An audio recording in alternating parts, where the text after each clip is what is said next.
오늘 빌립보서 2장을 좀 살펴보려고 하는데, 빌립보서 2장을 보게 되면 너희 안에 이 마음을 품으라 곧 그리스도 예수의 마음이니 라고 2장 5절에 잘 기록이 되어 있습니다.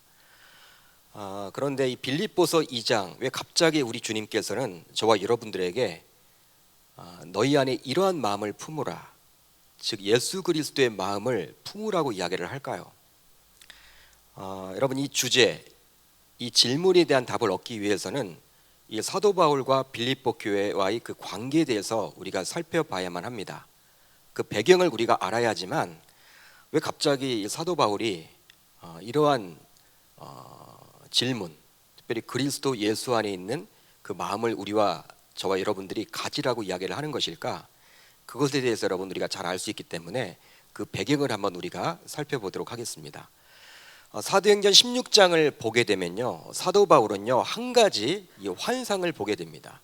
환상을 보게 되는데 지극히 개인적인 환상이었어요.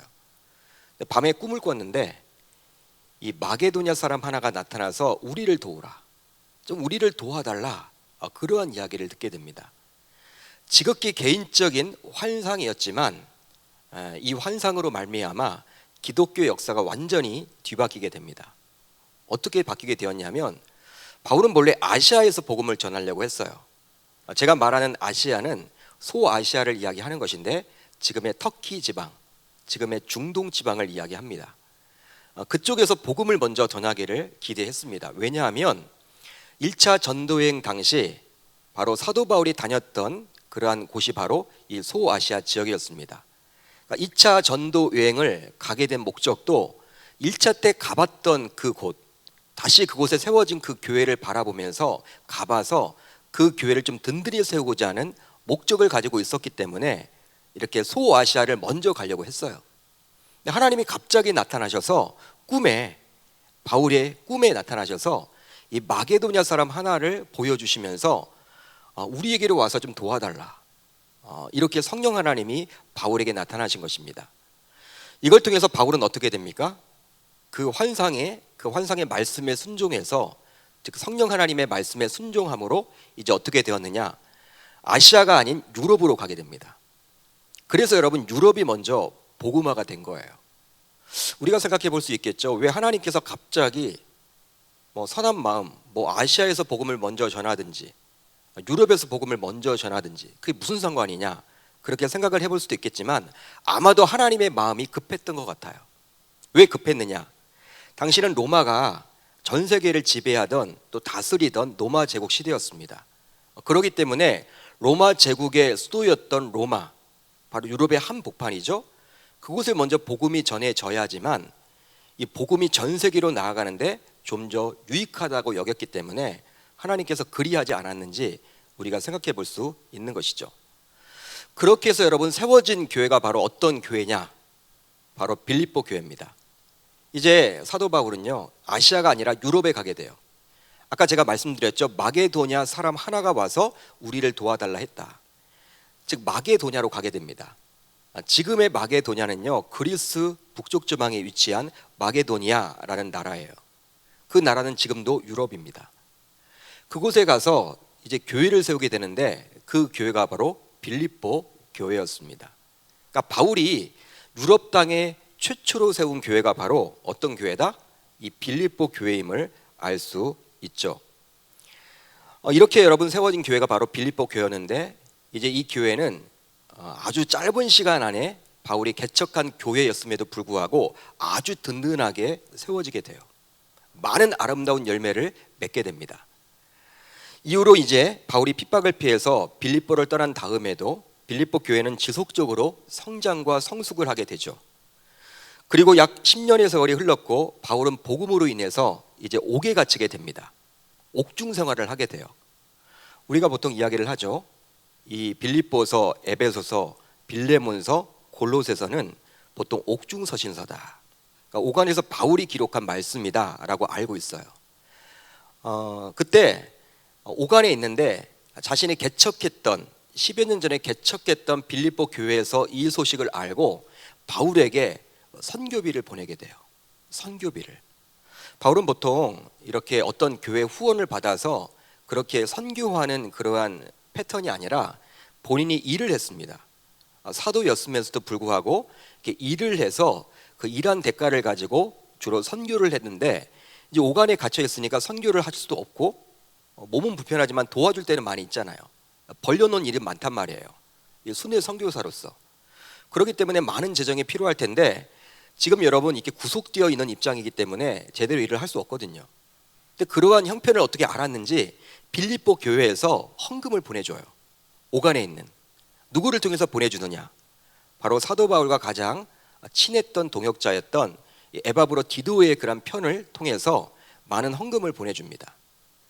여러분 너무나 감사하잖아요. 필요한 물질 아닙니까? 자기는 지금 옥에 갇혀 있어서 직접 복음은 전하지 못하지만 자신이 벌려놓았던 일들이 많이 있기 때문에, 그런데 여러분 선교 후원을 해야 할 텐데 자신이 지금 일을 할 수 없잖아요. 구속된 상태이기 때문에 굉장히 여러분 선교의 길이 지금 굉장히 어려워졌단 말이죠. 그런데 어떻게 10여 년 전에 자기가 개척했던 그 빌립보 교회에서 이러한 사실을 알고 자신에게 그렇게 후원금을 보냈다. 얼마나 여러분 감사하겠습니까? 사도 바울의 입장에서는. 그래서 여러분 편지를 썼는데 그 빌립보 교회에 감사하는 마음을 가지고 썼던 편지가 바로 이 빌립보서입니다. 그 배경을 여러분들이 좀 아시면 좋겠어요. 그런데 여러분 자신에게 헌금을 가져다 준 에바브로 디도를 통해서 바울은요 이 빌립보 교회의 어두운 면도 듣게 됩니다. 빌립보 교회는 제가 말씀드렸죠, 짧은 기간 안에 확 성장한 교회예요. 급성장한 교회인데, 급성장하니까 여러분 굉장히 좋기도 하고 큰 부흥을 경험했기 때문에 굉장히 밝고 긍정적인 면도 보이겠지만, 에바브로 통해를 통해서 들었던 이야기로는요 그렇지만은 않다라는 거예요. 그러니까 어두운 면도 이야기를 들었습니다. 그게 바로 무엇이냐? 바로 빌립보 교회가 분쟁의 조짐이 있었다라는 사실이에요. 그러니까 분쟁의 조짐. 여러분 한국에 많은 교회들이 있지만 이렇게 분란을 겪고 분쟁을 겪는 교회들이 많이 있잖아요. 여러분 지상에 있는 교회들은요 완벽한 교회가 없음을 우리가 알 수 있죠. 그러니까 사도 바울이 개척했던 그 빌립보 교회도 그렇게 분쟁의 어려움이 있었습니다. 분파가 여러분 나눠지게 된 거예요. 즉 심각할 정도는 아니었지만 자칫 잘못하면 큰 어려움으로 번질 염려가 있음을 바울은 에바브로 디도를 통해서 듣게 되었죠. 그러게 바울은 빌립보서 말미에 이렇게 기록을 해줍니다. 4장 2절인데 이런 말씀이 나와 있어요. 내가 유오디아를 권하고 순두개를 권하노니 주 안에서 같은 마음을 품으라. 한번 따라합니다. 주 안에서 같은 마음을 품으라. 여러분 이 말씀을 딱 읽어보시면요, 유아디아 여자입니다. 순두개 여자예요. 여자 이름 둘을 딱 사도 바울은 기록을 해주면서 주 안에서 하나 되어라, 같은 마음을 품으라, 이렇게 말해주고 있어요. 권면을 해주고 있죠. 여러분 이것을 통해서 우리는 무엇을 생각해 볼 수 있을까요? 바로 빌립보 교회의 갈등의 원인은 바로 이 두 여인이었음을 알 수가 있는 거예요. 실제로 빌립보 교회 개척은요 여자로부터 시작되었다고 볼 수도 있습니다. 여기 여성들도 많이 앉아 있는데 교회는 여러분 여성들이 많이 있죠. 여성들이 없으면 정말 교회가 과연 될까? 헌신이 될까? 굉장히 봉사하고 헌신하고 또 순종적으로 모든 것들을 이렇게 리드하는 분들이 남성분들도 있겠지만 대부분의 여성분들이 많기 때문에 그런 생각을 해보는데요, 빌립보 교회는 여러분 놀랍게도 여성 중심의 교회였어요. 당시 여러분 그걸 어떻게 할 수가 있냐면 사도행전 16장을 보면 빌립보란 도시에 제가 말씀드렸죠, 바울 일행이 이제 첫 발을 들이게 되었다. 그 환상을 보고 난 다음에 아시아가 아니라 이제 유럽 땅에 첫 발을 들이게 된 도시가 바로 빌립보였는데, 이제 안식일이 되었어요. 안식일이 되었기 때문에 예배를 드릴 처소를 찾다가 강가에 가게 됩니다. 강가에 가서 예배를 드리려고 하는데 거기서 누구를 보게 되었냐면 루디아라는 여자를 보게 돼요. 루디아. 근데 당시 루디아는 바로 붉은 비단을 팔던 여자 사장이었습니다. 여러분 지금도 이렇게 실크나 비단은요 굉장히 여러분 고급이죠. 값지죠. 근데 여러분 그 당시 2000년 전이에요. 2000년 전에 여러분 실크 장사예요. 비단 장사예요. 굉장히 여러분 재력가임을 알 수가 있죠. 여성임에도 불구하고. 아마도 이 루디아는요 하나님을 섬겼던 자였기 때문에 그도 여러분 그 강가에 왜 와 있는지는 몰랐어도 하나님이 이렇게 바울을 만나도록 했던 것 같아요. 그래서 이 루디아 집에서 빌립보 교회는 시작되었다고 볼 수 있겠죠. 우리는 교회 개척을 한다 그러면요 이 장소부터 생각을 하잖아요, 보통. 교회를 어떻게 꾸며야 되고, 어떻게 음향 시설을 갖춰야 되고, 어떻게 특별히 교회를 좀 이렇게 멋있게 만들까. 이런 교회 건축, 개척을 여러분 생각할 때마다 이 건축을 벌써부터 생각하는데, 초창기 교회는 그렇지 않았어요. 가정에서 시작이 되었던 것이죠. 그러니까 루디아 집에서 시작이 되었어요. 아마도 당시 루디아는 많은 물질로, 큰 헌신으로 바울을 도와서 교회를 세웠을 겁니다. 따라서 빌립보 교회는 처음부터 자연스럽게 여성 중심의 교회가 되었을 거예요. 루디아가 여러분 여성이기 때문에 그 루디아와 함께 동역했기 때문에 많은 여성들이 거기에 동참을 했겠죠. 아마도 유오디아와 순두계라는 제가 아까 말씀드렸던 빌립보서 4장에 이야기했던 그 두 여인, 이렇게 빌립보 교회에 큰 어려움을 끼쳤던 그 두 여인도 바울을 도와서 처음 교회가 세워졌을 때 누구보다도 헌신하고 수고했던 자였음을 알 수 있겠죠. 그런데 시간이 흘러갔습니다. 제가 아까도 이야기를 했다시피 이 빌립보 교회는요 굉장히 급성장한 교회라고 제가 말씀을 드렸어요. 세월이 얼마 흐르지 않았는데 갑자기 성장이 일어나고 성숙이 일어나게 됩니다. 그러다 보니까 그들 안에서 갈등이 시작하게 되었습니다. 즉 그들 마음속에 시기와 질투가 생겨나게 된 것이죠. 아마도 그들의 문제는 굉장히 사소한 것에서 시작이 되었을 거예요. 야, 네가 뭔데 나에게 이런 말을 해? 내가 너보다 더 많이 시간을 투자하고 물질을 투자해서 헌신을 했는데 이 교회 내가 없으면 안 되는 교회지. 너는 왜 나한테 지금 이런 말을 하는 거야? 아마 여러분 이런 식으로 아마 이렇게 접근하지 않았을까? 유오디아와 순두계 두 여인이. 여러분 교회 내에서 다투는 분들을 보게 되면 정말 열심히 교회를 섬겼던 분들이 싸우는 경우가 굉장히 많아요. 저는 여러분 목회 지난 12월에 제가 딱 20년 됐더라고요. 20년. 교육 전도사 때부터 해서 제가 지금까지 딱 20년 정말 쉼없이 달려왔는데 7개 교회에서 사역을 해왔습니다. 7개 교회. 여러 교회에서 여러분 사역을 하다 보니까 뭐 별별 교회를 다 만났겠죠. 여러 성도들을 만났겠죠. 근데 교회 문제를 일으키고 어떤 어려움을 끼치는 분들을 보게 되면요 대부분 열심히 하는 분들이에요. 실제로 초신자 혹은 새가족들의 문제를 일으키는 법은 거의 없어요. 여기 청년들이 많이 앉아 있는데 청년들 때문에 어떤 교회가 어렵게 된다? 저는 들어보지도 못했습니다. 대부분 여러분 목회자 아니면 장로님들 아니면 중직자들, 아무튼 교회에서 열심히 하는 분들이 이렇게 문제를 일으키더라는 것이죠. 나름대로 교회를 살아간다는 분들이 자신의 생각과 다른 누군가와 다투는 경우가 허다합니다. 여러분 당시 바울은 순회 선교사였어요. 순회 선교사였기 때문에 지금처럼 뭐 담임 목사로서 한 교회에 10년, 20년씩 머무는 것이 아니라 이렇게 돌아다니면서 사역을 했습니다. 교회를 세우고 또 사람들에게 교회를 이렇게 목양하도록 하고 자신은 떠나고 또 교회를 세우고 그런 여러분 순회 선교사였어요. 그렇기 때문에 수많은 사람들을 만나고 지내왔겠죠. 세월이 오래 지났음에도 불구하고 그런데 바울이 유오디아와 순두계의 이름을 정확하게 기억하고 기록해주고 있음을 통해서 우리는 무엇을 알 수가 있냐면 이 유오디아와 순두계라는 여인이 처음 이 빌립보 교회가 세워졌을 때 루디아와 함께 열심히 바울을 도와서 활동했던 여인이었음을 우리가 기억해 볼 수 있는 거예요. 여러분 10년이라는 세월이 흘렀습니다.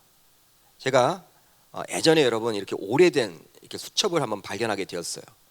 제가 교육전도사 때 처음 이렇게 사역했던 그때 여러분들 교사들 명단이었어요. 거의 여러분들께 10년 그런 지났던 그런 시점에 제가 본가에 가서 이렇게 정리를 하다가 오래된 수첩 하나를 발견하게 되었어요. 10년도 넘었던 것 같아요. 그런데 여러분 제가 그 이름을 딱 봤을 때 생각이 안 나는 거예요. 저랑 같이 사역을 했음에도 불구하고 잘 생각이 안 나요. 한 10년인가 15년 지나니까 분명히 저와 같이 여러분 사역을 했던 분들이기 때문에 뭐 제가 기억이 나야 할 텐데 별로 기억이 없어. 근데 부장 집사님은 딱 아시겠더라고요. 알겠더라고요. 그리고 저와 여러분들 같이 수련회에서 굉장히 고생했던 분들은 딱 기억이 남더라고요. 그러니까 같은 교사라고 하더라도 저와 이렇게 연관이 별로 없었던 분들은요 잘 기억이 안 되더라는 거죠. 여러분 사람의 여러분 기억력이 그래요. 여러분 오래되신 분들 여러분 다 기억합니까? 다 기억 안 돼요. 10년이 흘렀어요. 바울은 지금 감옥에 있습니다. 그런데 유오디아와 순두계의 이야기를 딱 들었을 때, 에바브로 디도를 통해서 딱 들었을 때 이렇게 생각이 났다라는 것은요 굉장히 열심히 그들이 이 바울을 통해서 사역을 해왔음을 우리가 추측해 볼 수 있는 것이죠. 정말 열심을 가지고 했던 분이었습니다. 아마도 생각을 해보면 당시 독자적인 교회 건물이 없던 시대였기 때문에 두 여인의 가정에서 교인들이 자주 모였던 것 같아요. 사역차. 그리고 그러다 보니까 서로가 어떤 경쟁 관계가 되어버린 것이죠. 즉 두 여인이 열심히 교회를 섬기는 것까지는 좋았지만 그것을 넘어서 서로 경쟁 관계가 되어서 질투하게 됨으로, 시기하게 됨으로 빌립보 교회의 큰 골칫거리가 되었던 것 같습니다. 더욱이 이제 두 여인을 따르던 자들이 생겨나게 됨으로 인해서 유오디아파와 순두계파로 파벌이 나눠지게 되어서 교회에 큰 어려움이 끼쳐지게 된 것이죠. 여러분, 따르는 무리가 생기는 거예요. 유오디아를 따르는 사람이 있고 이제 순두계를 따르는 그런 파가 생겨나게 되어서 교회가 완전히 여러분 쪼개지게 된 거예요. 여러분, 교회 안에서 편이 갈려 서로 불편한 관계가 되면요, 이걸 어떻게 설명을 해볼 수가 있을까요? 혹시 여러분들 실금이 간 이 항아리를 보신 적이 있나요? 우리 눈으로 볼 때는요 별 차이가 없어요. 이게 실금이 가 있나 안 가 있나. 근데 물을 넣어보면 알아요.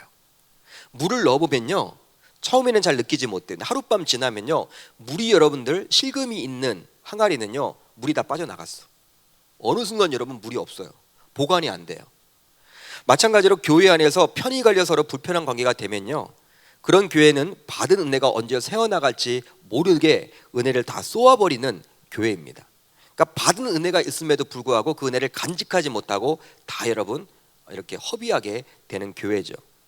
그러기에 이런 교회 내 파벌은 굉장히 무서운 거예요. 이런 영적 원리를 누구보다도 잘 알기에 사탄 마귀는 교회를 공격할 때 분쟁이라는 이렇게 무기를 활용합니다. 여러분, 한국 교회를 바라볼 때 뭐 여러 가지 교회 여러분들 매스컴을 타는 교회들이 있죠. 위기고 이렇게 편이 나눠져서 막 싸우기도 하고. 단순히 여러분 사람의 관점으로 보시면 안 돼요. 이 교회 여러분들 싸움은요 사단 마귀가 여러분 그 안에서 지금 조종을 하고 있다. 하나님이 정말 원하시는 모습은요 싸우는 게 아니에요. 싸우지 말아야 돼요. 갈라서서는 안 되는 거예요. 아무튼 그 안에서 서로 용납하고 그 안에서 타협해서 그 문제를 해결해야지. 그게 여러분 세상 언론에 나가서 세상 법정으로 나가서 뭐로 여러분 이렇게 멱살을 잡고 싸우는 것들은요 그게 여러분 개혁이라는 이명하에 하는 거지만 그게 여러분 다가 아니라는 것이죠. 결국 여러분 얼마나 후회가 되는지 몰라요. 하나님이 정말 원하시는 모습은 아닙니다. 그러니까 사단이 여러분들 다 이렇게 조종하고 있는 것이죠. 실제로 여러분 세상의 전쟁에서도 외적의 침입으로 무너지는 경우보다 내부의 분열로 무너지는 경우가 많듯이 교회도 마찬가지예요.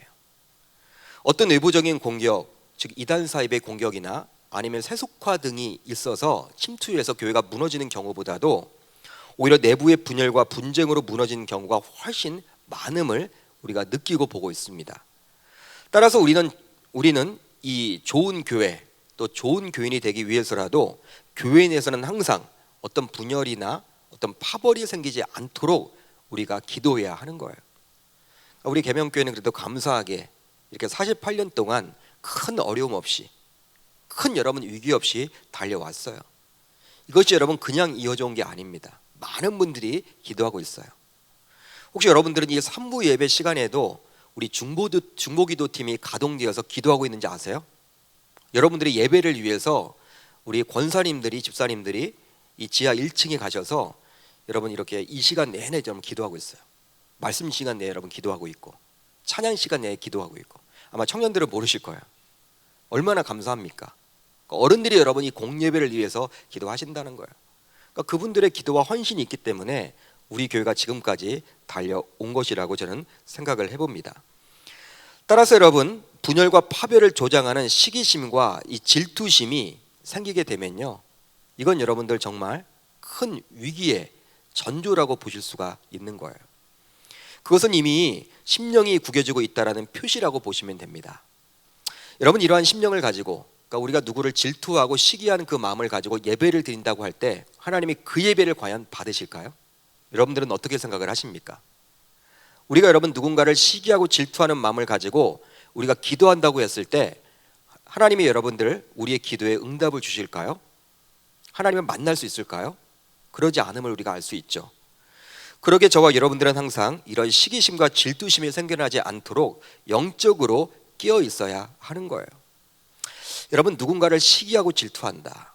그런데 우리가 오늘 이 교회 안에서만 살펴볼 문제가 아니죠. 아마 여러분들 가운데서는 라이벌들이 다 있을 거예요. 직장 내에서 야, 친구긴 친구인데 굉장히 여러분들 이 라이벌과 같은 그러한 관계, 학교 친구긴 친구인데 좀 이렇게 진짜 속 이야기까지는 하지 못하고 좀 갭을 두는 그러한 라이벌들, 누굴 여러분 시기하고 질투하는 그런 분들이 우리에게는 다 있을 거예요. 여러분, 그런 상황이 있다라면 오늘 말씀을 통해서 이 시기심과 질투심을 깰 수 있는 것이 과연 무엇인지 그 답을 얻고 돌아갈 수 있기를 주님의 이름으로 축복합니다. 이제 바울은 교회 생활 안에서, 또 우리의 직장 생활 안에서, 또 우리의 학교 생활 안에서, 우리의 가정 생활 안에서, 우리의 삶 속에서 하나님을 해치는 이러한 시기심과 질투심을 경계하고자 오늘 말씀을 통해서 저와 여러분들에게 권면을 해주고 있어요. 바로 어떤 내용입니까? 그리스도 예수의 마음을 품어야 한다라고 이야기를 합니다. 한번 따라합니다. 그리스도 예수의 마음을 품어야 한다. 그러니까 그리스도 예수의 마음을 가지라고 저와 여러분들에게 이야기를 해요. 그러니까 우리가 직장 생활을 하거나 학교 생활을 하거나 삶을 살면서 이 교회 내에서도 마찬가지죠. 어떤 시기심과 질투심이 생긴다. 이걸 제거할 수 있는 유일한 방법은 바로 어떤 마음이다? 그리스도 예수의 마음을 품을 때 이걸 해결할 수 있다는 거예요. 여러분, 빌립보서 2장 5절을 보면 이렇게 나와 있죠. 너희 안에 이 마음을 품으라. 곧 그리스도 예수의 마음이니. 예수 그리스도를 하나님으로 믿고 있는 신자로서 저와 여러분들은 항상 예수님을 닮으려고 몸부림을 쳐야만 합니다. 물론 우리는 피조물이기 때문에 창조주인 예수님처럼 될 수는 없어요. 우리가 예수님처럼 될 수 있다 그러면요, 우리는 바로 교주가 되는 거예요. 여러분, 예수님이 될 수는 없어요. 그렇지만 예수님을 닮아봐야 하는 것이죠. 성경을 보게 되면 마태, 마가, 누가, 요한복음, 사복음서에 예수님의 그 공생의 활동이 잘 기록되어 있습니다. 공생의 기간 동안에 예수님이 어떠한 마음의 자세를 가지고 하나님을 어떻게 대했는지에 대해서 잘 기록이 되어 있어요. 그걸 보면서 우리도 그 예수님을 닮아 나가야 하는 것이죠. 왜냐하면 그 예수님을 믿기에 그 믿음이 삶에서 행동으로 드러나야 하기 때문입니다.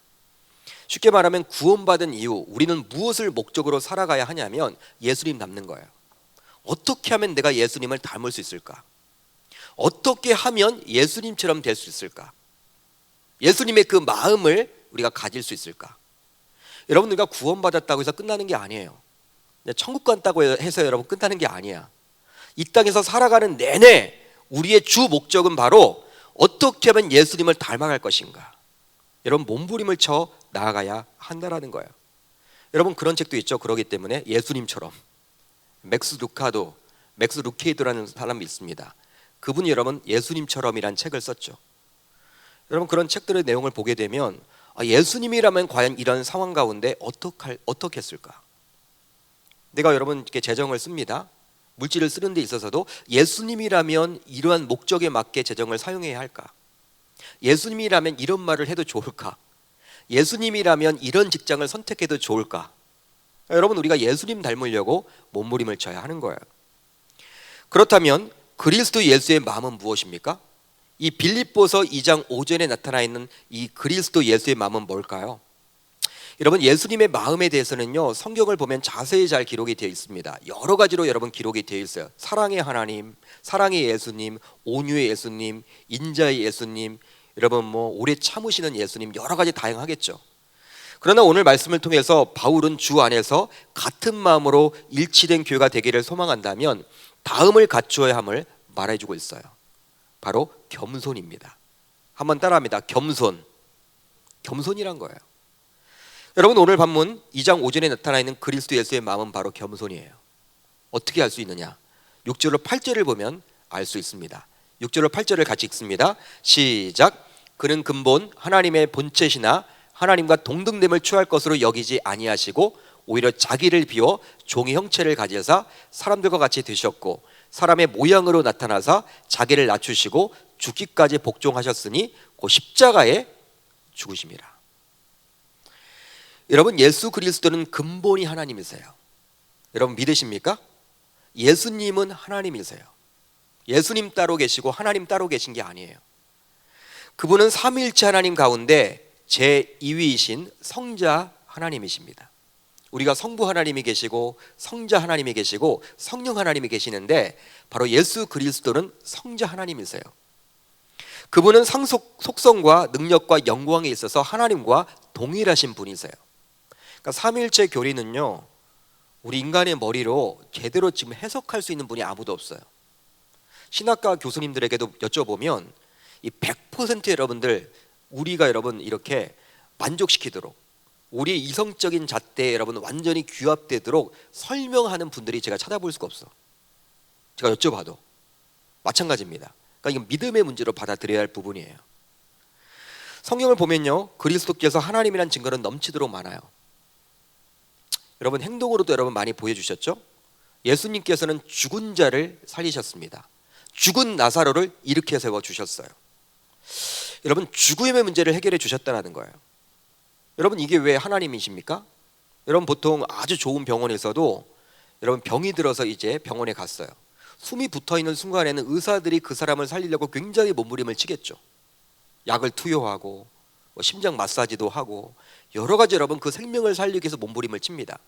근데 딱 여러분들 숨이 멈추게 되면 어떻게 돼요? 의사들이 어떻게 돼요? 이때는 신의 영역이라는 거예요. 아무리 좋은 병원 의사라고 할지라도 닥터라고 할지라도 그때는 이제 뭐 어떻게 할 수 없대요. 흰천으로 덮어버립니다. 끝이라는 것이죠. 근데 예수님께서는 이 죽음의 문제를 해결해 주셨어요. 죽음을 건너뛰신 분이에요. 여러분 죽었는데 이렇게 세웠어요. 그게 바로 예수님이 하나님이시란 증거죠. 또 있습니다. 예수님은 무리를 건너셨습니다. 혹시 여러분들 가운데 무리를 건널 수 있다, 배 타고 말고요, 여러분들의 두 발을 가지고 무리를 건널 수 있다, 거의 불가능하죠. 말이 되지 않죠. 예수님은 여러분 물 위를 건너셨어요. 이건 여러분 인간의 이성을 초월하는 분이고 이 중력을 여러분 초월하신 분 하나님임을 알 수 있습니다. 하나님이 아니고서는 어떻게 물 위를 건널 수가 있겠어요. 한편 여러분 예수님은 오병의 기적을 통해서 남자 장정만 5천 명을 배불리 먹이셨습니다. 여러분 그 소년 도시락 하나를 가지고 남자 장정만 5천 명, 이 부녀자들까지 하게 되면 2만 명이 넘는 그 많은 인원을 먹이시고 여러분 입히셨어요. 굉장하죠 여러분. 이건 하나님의 영역인 거예요. 여러분 이렇게 행동을 통해서 우리는 예수님이 하나님임을 간접적으로 볼 수 있습니다. 배울 수가 있죠. 여러분 그러나 직접적으로 예수님께서는 자신의 하나님임을 드러내주고 있어요. 실제 예수님께서는 자신의 메시아 되심을 당시 의심했던 유대인들에게 다음과 같이 말씀을 하셨습니다. 바로 내가 그들에게 영생을 주노니 영원히 멸망하지 아니할 것이요 또 그들을 내 손에서 빼앗을 자가 없느니라. 그들을 주신 내 아버지는 만물보다 크심에 아무도 아버지 손에서 빼앗을 수 없느니라. 나와 아버지는 하나이니라 하신대. 예수님의 말씀인데요, 나와 성부 하나님은 하나다라는 거예요. 같다라는 거예요. 예수님의 말씀입니다. 또 있습니다. 요한복음 12장 44절로 45절을 보면 이런 말이 나와 있어요. 예수께서 외쳐 이르시되 나를 믿는 자는 나를 믿는 것이 아니요 나를 보내신 이를 믿는 것이며 나를 보는 자는 나를 보내신 이를 보는 것이니라. 나를 보내신 자와 내가 일치됨을 예수님은 지금 말씀해 주고 있죠. 그러니까 성부 하나님과 성자 예수님은 같은 분이라는 거예요. 예수님의 말씀을 통해서 우리는 알 수 있습니다. 여러분 이렇게 예수님은 하나님과 동일하신 분이신데요, 그런데 그런 예수님께서 친히 하나님과 동등됨을 취하지 않고 자기 자신을 비워서 종의 형태로 사람이 되셨습니다. 이건 뭘까요? 창조주가 피조물이 되었다라는 사실이에요. 신이 인간이 되었다라는 것은요, 창조주가 피조물이 되었다라는 사실이에요. 여러분 이것은 같은 피조물끼리인 인간이 개미가 되는 것보다 더 자기를 낮춘 것이라 할 수 있습니다. 여러분 이렇게 개미가 지나갈 때 개미랑 대화하는 분이 있어요? 빨리 병원에 가보셔야 돼요. 그건 이상한 거잖아요. 여러분 개미, 우리는 보면 어떻게 여러분 마음을 갖습니까? 별 생각도 안 하죠. 왜? 미물이기 때문에. 뭐 개미가 불쌍하다, 개미가 겨울인데 어떻게 지낼까, 여러분 이런 거 생각하지 않는다라는 거예요. 왜? 미물이잖아, 미물. 근데 여러분 개미도 피조물이고 저희도 피조물이에요. 우리가 개미가 되는 거 생각할 수가 없죠. 그런데 창조주인 그분께서 피조물이 되었다는 것은요, 더 낮춘 거예요. 우리가 개미가 되는 것보다도. 그렇습니다. 이런 성유신 사건은요, 신학적인 용어로 그리스도의 비하라고 이야기할 수 있어요. 그리스도의 비하예요. 그리스도의 비하.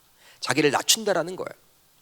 그러게 그리스도께서 사람이 되신 사건은 예수님께서 겸손의 극치를 저와 여러분들에게 친히 보여주신 것이라 할 수 있는 것이죠. 겸손의 극치라는 거예요. 실제로 3년 동안의 공생의 사건을 보게 되면 예수님께서는 곳곳에서 겸손의 롤 모델로 우리에게 나타내 주십니다. 여러분, 구체적인 사건을 보게 되면 이제 십자가 달리시기 전날 밤에 예수님께서, 스승인 예수님께서 제자들의 발을 친히 닦아 주셨습니다. 한번 생각을 해보세요. 어떻게 이게 가능한 일인가? 요즘에는요, 여러분 이렇게 세족식 많이 들어보셨죠? 뭐 직장 내에서도 세족식을 하는 직장들이 있더라고요. 뭐 사장님이 신입사원들의 발을 이렇게 씻겨줘요. 제가 군대에 갔는데 대대장님이 당시 좀 크리스천이었어. 대대장님이 제 발을 씻겨주는 거 있죠. 제 이병이었던 제 발에. 그때 여러분 감동이었어요. 어떤 대학은요, 총장님과 교수님들이 신입생 학생들의 발을 씻겨줘요. 요즘은 여러분 이 세족식이 굉장히 여러분들 뭐 많이 보는 그러한 장면이죠. 보는 장면이에요. 근데 여러분 2000년 전입니다. 당신은 여러분 계급 사회예요. 어떻게 스승이 제자들의 발을 씻겨줄 수 있습니까? 말이 되지 않는 것이죠. 여러분 우리나라 여러분 보시면 고려 시대도 아니고 그 당시 여러분 뭐 조선 시대도 아니고 어떤 시대였습니까? 삼국 시대 초창기 여러분 그때거든요. 여러분 말이 되지 않잖아요. 2000년 전에 어떻게 스승인 예수님께서 제자들의 발을 감히 씻을 수가 있는가? 지금처럼 좋은 신을 신고 다니는 시절이 아니었잖아요. 지금처럼 여러분 포장이 잘 된 길을 걸어갔던 시절이 아니었어요. 발은 굉장히 여러분 지저분함의 그 상식이죠. 그렇기 때문에 집안에 들어갔을 때 발은 누가 씻겨줘야 돼요? 종들이. 노예 문화가 있던 그 당시 종들이 씻어줬어요. 예수님이 여러분 제자들의 발을 씻겨줬다는 것은요, 당시 사회적인 개념을 깨고 스승인 예수님께서 제자들의 발을 씻겨줬다는 것은요, 굉장한 그런 문화적인 충격이었음을 알 수 있는 것이죠. 이것은 바로 그리스도께서 겸손의 모범을 제자들에게 친히 보여주심으로 그 예수님을 믿는 우리들도 겸손하게 살아야 함을 저와 여러분들에게 말해주는 거예요. 이렇게 예수님께서는 행동으로도 겸손의 본을 보여주셨지만 실제 직접 말씀을 하심으로 자신의 마음이 곧 겸손이라고 이야기를 해주십니다. 예수님은 항상 행동으로도 보여주시면서도 또 말씀으로 이렇게 보여주세요. 마태복음 11장 29절을 보면 이런 말이 나와 있죠. 나의 마음이 온유하고 겸손하니. 나의 마음은 어떤 마음이란 거예요? 겸손이란 거예요. 예수님이 친히 말씀해 주십니다.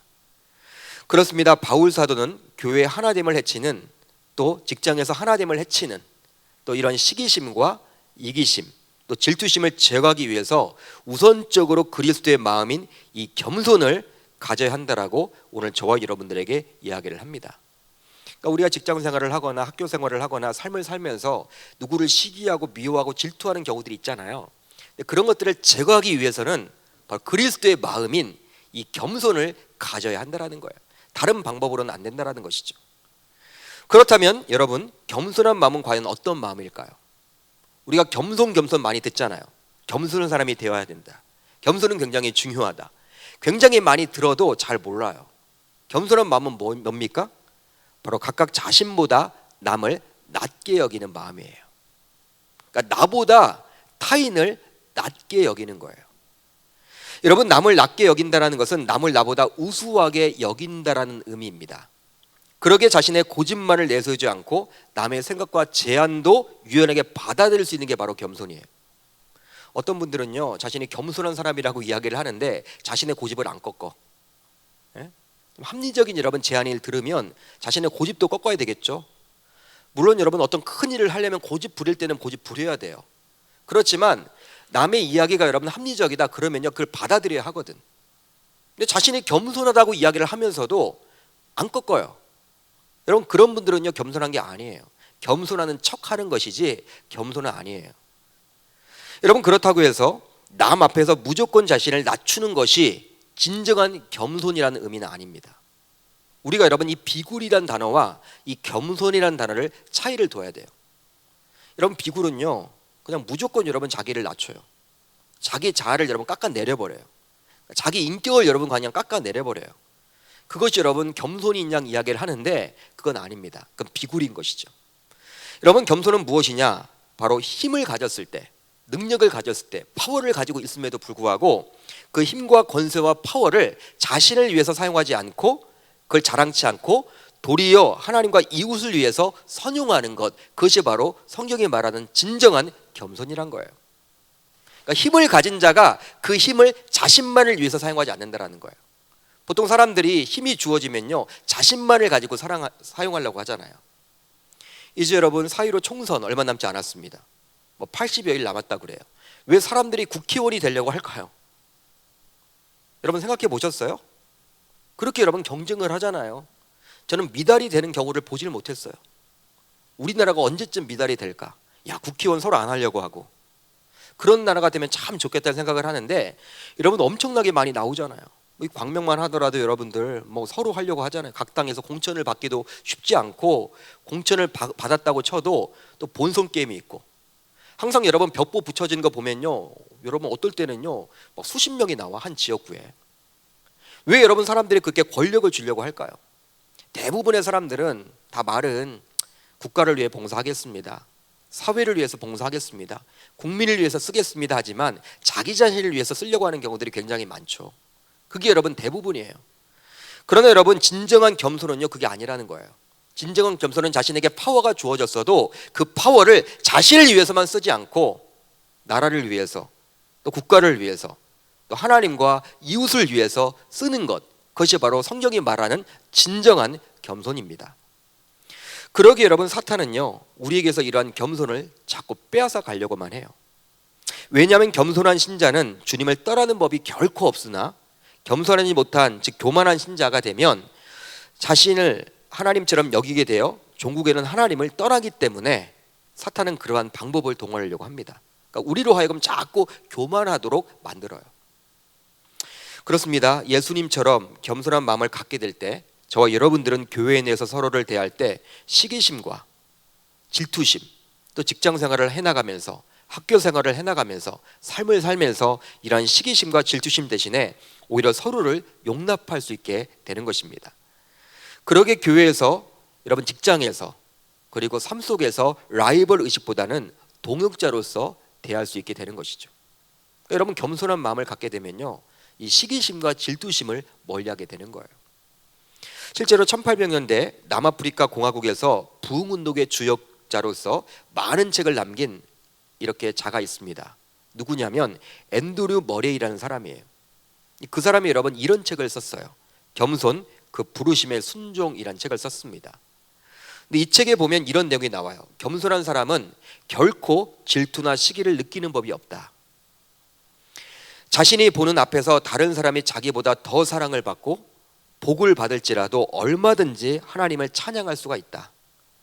다른 사람들은 자꾸 높여지는데 자신은 까맣게 잊혀진다 하더라도 결코 마음이 흔들리는 법이 없다. 왜냐하면 사도 바울처럼 하나님의 임재 가운데서 내가 아무것도 아니다, 나는 아무것도 아닙니다 라고 말하는 법을 배웠기 때문이다. 한 걸음 더 나아가 한 번도 자신을 기쁘게 하거나 자신의 영예를 추구하지 않으셨던 예수님의 정신을 자신의 삶의 태도로 받아들이는 사람이기 때문입니다. 앤드류 머레이는 이런 말을 했습니다. 그러기에 이곳에서 예배를 드리는 우리들 모두 예수님처럼 이 겸손의 마음만큼은 반드시 간직해야 할 줄 믿습니다. 그것이 바로 교회를 건강하게 하고 또 우리의 삶을 살찌게 하는, 또 그리스도인으로서 인생을 살아갈 때 하나님의 영광을 드러내며 살아가는 삶이 되기 때문에 이런 겸손은 굉장히 우리가 놓쳐서는 안 되는 중요한 덕목이라는 사실이죠. 그렇다면 내 성도라고 하면서도 주님과 같이 겸손한 마음을 갖지 못할까요? 저와 여러분들은 하나님 믿잖아요. 또 성경 말씀을 보게 되면 이 겸손이 굉장히 중요함을 알고 있어요. 근데 여러분 왜 이게 안 되는 것일까요? 왜 우리는 여러분 잘 겸손하게 살지 못하는 것일까요? 왜 여러분 이렇게 자꾸 이 교만이 싹트게 되는 것일까요? 여러분 사울 왕을 보세요. 사울 왕이 여러분 처음부터 하나님 믿지 않았던 사람이 아니잖아요. 잘 믿었던 사람이었어요. 그리고 하나님이 그의 겸손 때문에 왕으로 세우셨어요.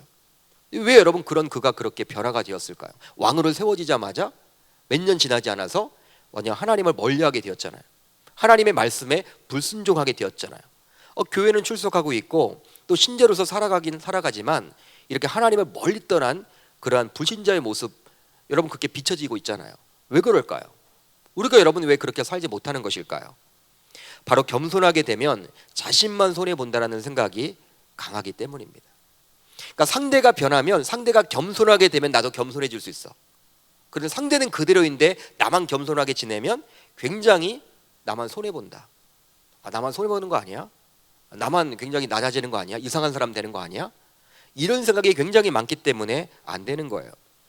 여러분, 그렇기 때문에 성도라고 하지만 아직 성화 단계에 있기 때문에 우리들 모두 스스로 높아지기를 원하는 입장에서 겸손과는 거리가 먼 마음을 갖게 되는 거예요. 그러나 겸손한 사람에게 주님께서는요, 다음과 같은 약속을 해주십니다. 우리는 여러분 겸손 잘 안 하려고 하지만 겸손해지면요, 하나님은 이런 축복을 주세요. 바로 주님께서 친히 높여 주십니다. 여러분, 하나님이 친히 높여 주신다라는 거예요. 오늘 말씀 9절로 11절을 한번 같이 읽어봅니다. 9절로 11절 시작. 이러므로 하나님이 그를 지극히 높여 모든 이름 위에 뛰어난 이름을 주사 하늘에 있는 자들과 땅 아래 있는 자들로 모든 무릎을 예수의 이름에 꿇게 하시고 모든 입으로 예수 그리스도를 주라 시인하여 하나님 아버지께 영광을 돌리게 하셨느니라. 창조주인 그리스도께서 친히 인간이 되어 성육신하셨고 또 십자가에 달려 죽으셨다라는 거, 제가 여러분 겸손의 극치라고 말씀해 드렸습니다. 그런데 여러분, 이것이 끝이 아니에요. 이걸로 끝났으면요, 우리가 보기에는 예수님, 야, 손해보는 거 아니야? 뭐 손해보는 사람 아니야? 그렇게 여기겠지만 성부 하나님이 간섭해 주세요. 어떻게 하셨느냐? 성부 하나님께서는 이러한 그리스도를 이 세상에 누구보다도 높여서 뛰어난 이름을 주셨습니다. 이름만 주신 것이 아니라 하늘에 있는 자들과 땅에 있는 자들과 땅 아래에 있는 자들 모두 그리스도의 그 이름 앞에 무릎을 꿇도록 해주셨다는 사실이에요. 한번 여러분 생각을 해보세요. 하늘에 있는 자, 땅에 있는 자, 땅 아래에 있는 자들까지도 그리스도의 이름 앞에 무릎을 꿇게 하셨다. 이것보다 여러분 더 위대한 권세가 어디 있겠습니까? 이것보다 여러분 더 높아지는 게 어디 있겠어요? 즉 예수님께서 스스로를 낮추셨을 때 성부 하나님께서 그를 친히 높여주신 거예요. 여러분, 그렇습니다. 사람이라면 누구나 100이면 100 높아지기를 기대하죠. 칭찬받기를 원해요. 인정받기를 원해요. 뭐 이제 청년들도 직장 생활을 하다 보면 이제 여러분 승진하는 시즌이 있잖아요. 여러분 승진을 여러분 기대하잖아요. 승진이 안 되면 여러분 굉장히 힘들죠. 다들 여러분 높아지기를 원해요. 여러분 육군사관학교나 공군사관학교, 해군사관학교를 가게 되면 누구나 다 별을 달기를 원해요. 별 하나를 달면요 2개를 달고 싶어요. 2개를 달면 3개를 달고 싶어요. 그게 여러분 인간의 본성입니다. 높아지기를 원하죠. 인정받기를 원하죠. 그래서 이제 겸손 자체가 잘 안 돼요. 그러나 역설적으로 높아짐의 비결은 스스로 낮아지는 데 있음을 오늘 말씀을 통해서 알 수 있는 것이죠. 그러게 주님께서는 성경 곳곳에서 자기를 낮추는 자가 높아질 것이라고 저 여러분들에게 말씀해 주십니다. 여러분 마태복음 18장 4절을 한번 같이 읽어봅니다. 시작. 그러므로 누구든지 이 어린 아이와 같이 자기를 낮추는 사람이 천국에서 큰 자니라. 자기를 낮추는 사람이 하나님의 나라에서는 큰 자래요. 예수님의 말씀이에요. 또 있습니다. 야고보 사도도 이렇게 말씀해 주고 있어요. 주 앞에서 낮추라. 그리하면 주께서 너희를 높이시리라. 그러니까 주님 때문에 우리가 낮아지는 거예요. 우리의 롤 모델인 예수 그리스도께서 낮아지셨기 때문에 우리가 낮아지심, 즉 겸손하게 살게 되면 때가 되면 하나님께서 우리를 어떻게 하신다? 높여 주신다라는 약속의 메시지입니다. 따라서 그리스도처럼 겸손한 마음을 갖게 되면 주님이 핏값으로 세우신 교회에서 또 특별히 주님이 이렇게 이 땅에 허락해 주신 직장과 사업장과 삶의 형편, 또 학교에서, 가정에서 시기심과 질투심이 사라지게 되므로 주님의 마음에 합한 특별히 건강한 교회, 또 신자로서의 멋진 모습을 갖추게 되리라 저는 믿습니다. 여러분, 그런 교회, 그런 직장, 그러한 사업장, 그러한 가정, 그러한 학교가 정말 좋은 거예요. 하나님이 원하시는 곳이죠. 그뿐만이 아니라 더불어 하나님께서 친히 높여주시는 그 은혜, 그러한 기적까지도 맛보게 되는 것입니다. 따라서 이곳에서 예배를 드리는 저와 여러분들 모두 새해에는요, 이제 여러분 새해가 밝았잖아요. 벌써 한 달이 흘러갔는데 다음 주면 부터 2월 아닙니까? 새해에는 좋은 교회, 좋은 교인이 되기 위해서라도 여러분들이 신자로서 이 땅에서 삶을 살아가면서 좋은 교인으로서 살아가기 위해서라도 그리스도 예수의 마음인 이 겸손을 꼭 기억하고 품어야 할 줄 주님의 이름으로 축복합니다. 다음에 글을 하나 소개하고 설교를 제가 마치려고 그래요. 강준민 목사님이란 분이 계십니다. 책을 많이 기록했죠. 근데 강준민 목사님의 책 가운데 성품 속에 담긴 축복의 법칙이란 책이 있어요. 이 책을 보면요, 굉장히 여러분 제가 감동된 글이 있어서 하나 이렇게 여러분들에게 읽어드리려고 합니다. 겸손이란 성품은 쉽게 얻을 수 있는 것이 아닙니다. 평생 동안 씨름해야 할 성품입니다. 아무도 스스로 겸손하다고 말할 수 있는 사람은 없기에 더욱 귀한 것입니다. 겸손은 우리가 날마다 옷을 입듯 선택해야 하는 성품입니다. 사도 바울은 겸손으로 옷을 입으라고 저와 여러분들에게 말씀합니다. 그러므로 너희는 하나님이 택하사 거룩하고 사랑받는 자처럼 긍휼과 자비와 겸손과 온유와 오래 참음을 옷 입고. 우리가 아침에 일어나 옷을 선택해서 입듯이 날마다 선택해야 할 성품의 옷이 바로 겸손입니다. 겸손에 관심을 가지고 겸손을 의식화하고 겸손을 우리의 존재의 한 부분으로 만드는 것입니다. 겸손한 성품은 결코 저절로 형성되는 것이 결코 아닙니다. 타고나는 게 아니라는 거예요.